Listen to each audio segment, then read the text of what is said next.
Hey, what's up? Dana Gastick French here with Upriver Education. And today we're talking about what's up with English Language Development Standards Alignment. So this has been a topic that's come up in a lot of districts with whom I've worked recently for various reasons. So I wanted to unpack it a little bit, talk about number one, why this kind of work is important. And number two, how do we get there, given our districts likely have very different views and images of what ELD curricula and practice look like. So when we're talking about English language development within an ESL or ESOL program, typically we have set aside time designated for English language development or ELD. Now, if you're working in a system where those roles have not been clarified, where you're acting more in content support capacity, and you don't have time carved out for English language development, then I encourage you to look at some of our past information and thoughts on this, including our blog, the ESL Identity Crisis. A lot of districts start with this work on role clarification and program review so that we ensure that we are setting aside time for English language development that is, per guidance, systematic, explicit, and sustained. Now, if you're there and you're trying to learn how we can take what we're doing and ensure that we're aligned to our standards, you're in the right spot. So, every state in the nation has a set of English language development standards. Most of them currently align with or are members of, I should say, the WIDA consortium. There are other standards, including ELPA 21, and then certain states have their own English language development standards.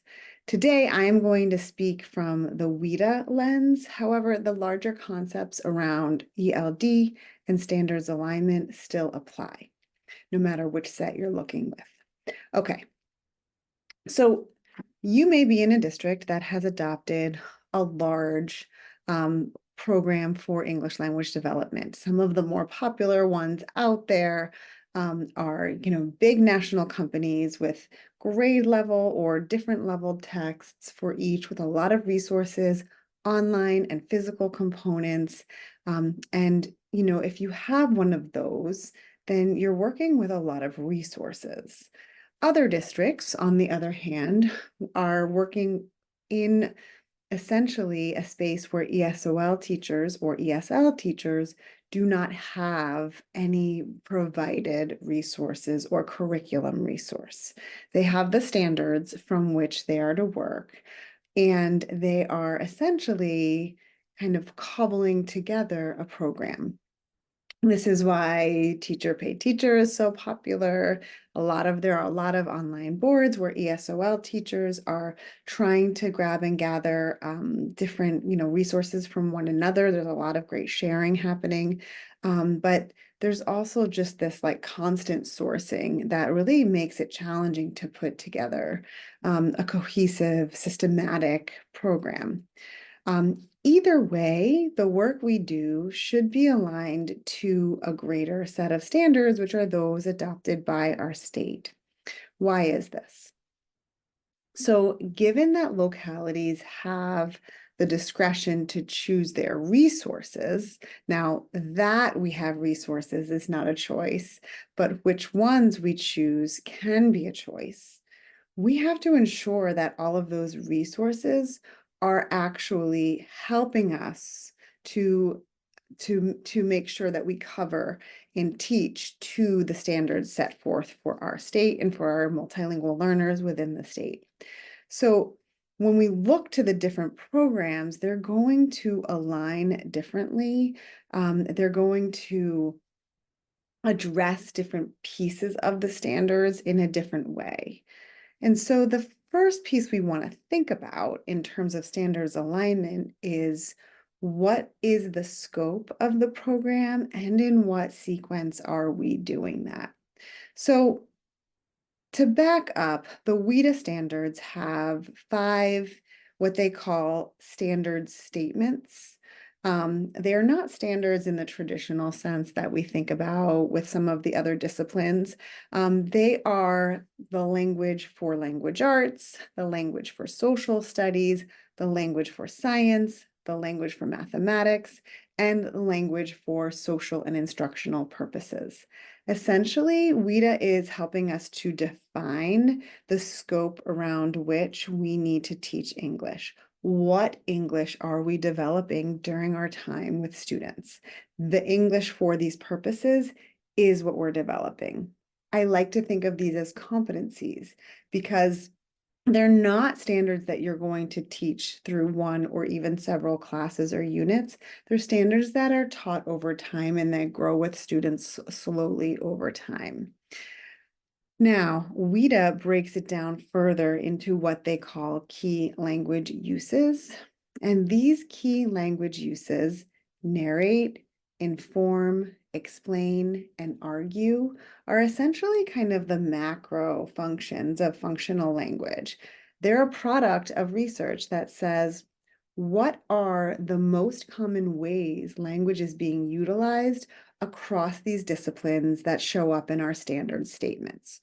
So these four key language uses are the primary ways that students are being asked to use language either receptively or productively for school purposes, which means these are high leverage. It means that this is where we're going to get our biggest bang for our buck, and it means that we better ensure that our curricular products are aligning to meet these ends, okay? So this is where that scope and sequence comes into play. Now, we want to make sure that when we set up a year-long scope for English language development, we're addressing all four of these key language uses in a way that matches what's happening at their grade level span. Now, WIDA further provides a breakdown of which of these key language uses are most prominent within each discipline for each grade cluster, so that we can start to target the ways in which we equip students to utilize English for purposes of school and for social and instructional purposes. Okay. Now, if we get a little more deep into the key language uses, you'll see what are called the language expectations. Now, these get a little bit confusing because the language expectations feel very content-y, right? They feel like their language skills, right? It might be create observations of scientific phenomena. Now, the important piece here is that below the language expectations, you'll see language features and language functions that essentially make up the building blocks of English that students need to perform those expectations. The expectations are what just is. They are the ways students are asked to specifically use language or expected to use language across all of those disciplines reflected in the standard statements. So if we see that there's a lot of description required, then as English language development teachers, we need to equip students with the ability to describe for those purposes. This does not necessarily mean that we are going to teach them the scientific method. However, there may be opportunity to support that. But parsing out sort of language development within the context of disciplines and the disciplines themselves is something that's kind of long and steady work. At the lesson level, that's where we start to get into those language features, those functions, those focused language goals that can come into play at a more micro level, and we can differentiate through our proficiency level descriptors so that our students are working at their next best goal for language development. Okay. So that was a big kind of quick overview of the WIDA framework, but now I want to connect that to our ESL or ELD curricular products. You might say, my district just purchased a massive national popular program for English language development, and they say that there are WIDA correlations. So shouldn't I just be able to open the book and teach to that directly? And the answer, unfortunately, is not necessarily. So there is learning your curricular product if you have one of these in your district. And then there's choosing how to use the resources within this really typically very massive and very detailed product so that you are making choices that align to your standards for English language development.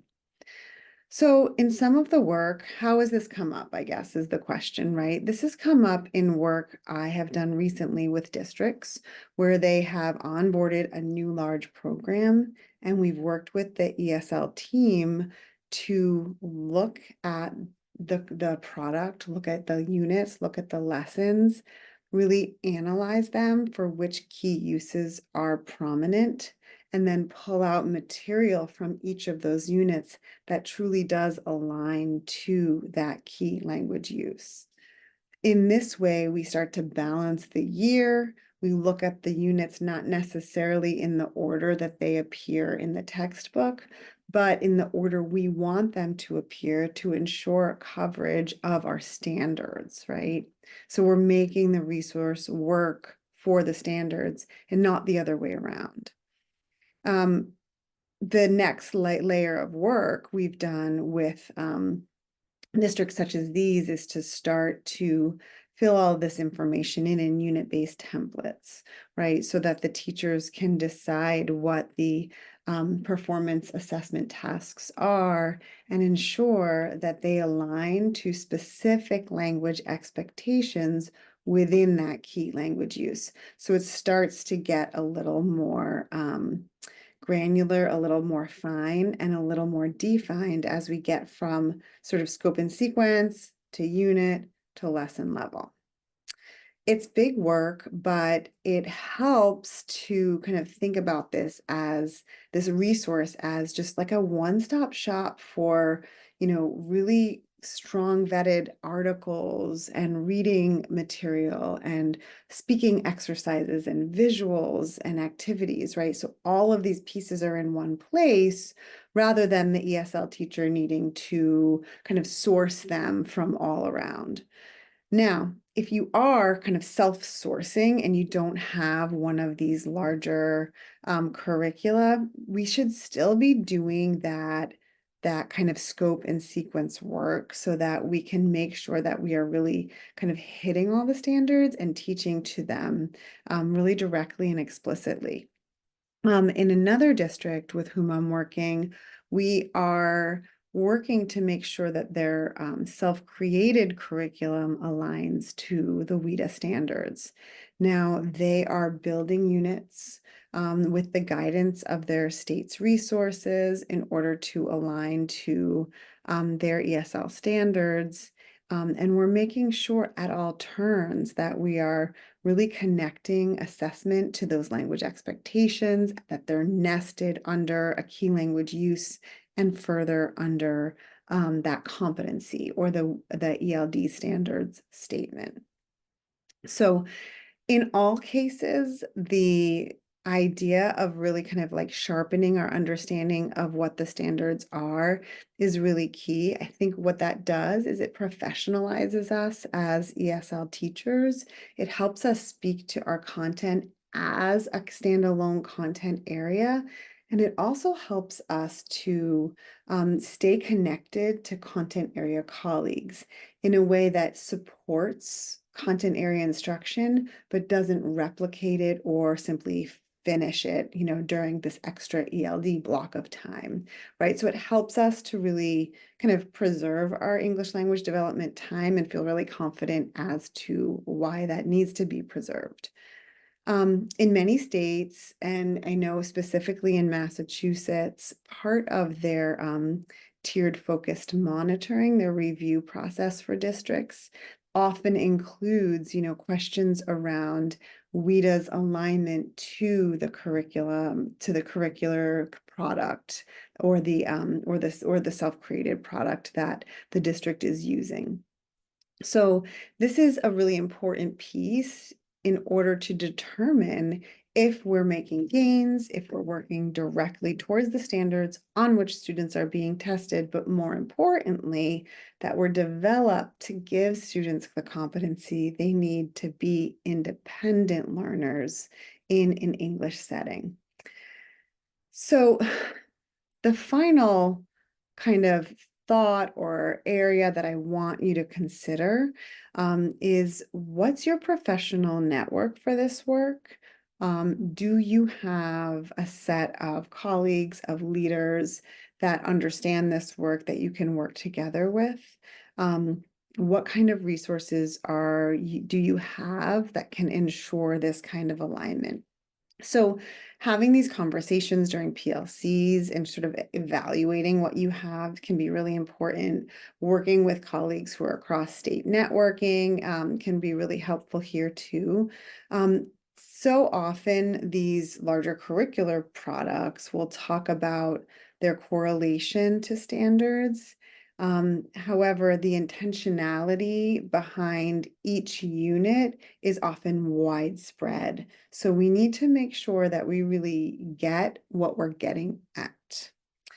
The final piece I'll mention is that we do here at Upriver have an English language development curriculum guide.